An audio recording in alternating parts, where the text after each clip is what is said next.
You likely view yourself as a good person, but that kindness often functions as a mask for fear. You go out of your way to avoid conflict. You suppress your anger when someone crosses a line. You say yes when every fiber of your being wants to say no. This behavior serves as a biological survival strategy long before it becomes a choice. What looks like being easy to deal with is actually a total suppression of the self. This habit starts with a rule learned early on. Upsetting others leads directly to isolation. Friction equals abandonment.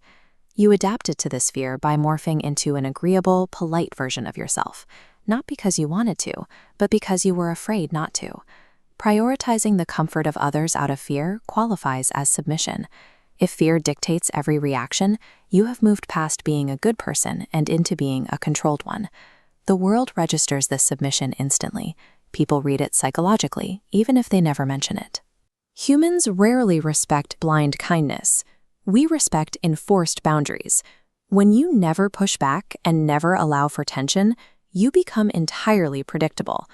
Predictable people are easy to ignore. They are easy to replace, and eventually, easy to use. Unchecked agreeableness projects weakness. That weakness invites others to take what they want.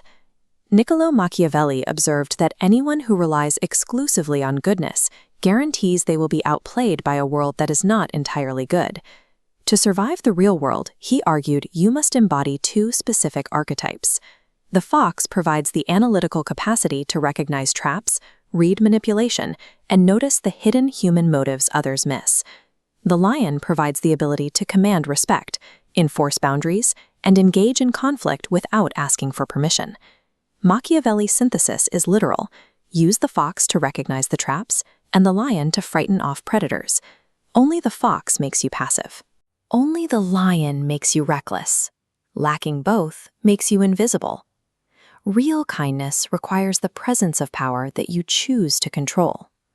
Integrating these traits breaks the habit of automatic submission. You establish autonomy. You stop compressing yourself and instead project a presence that defines its own space. Adopting this power will initially trigger intense psychological friction. You will feel as though you are becoming a bad person.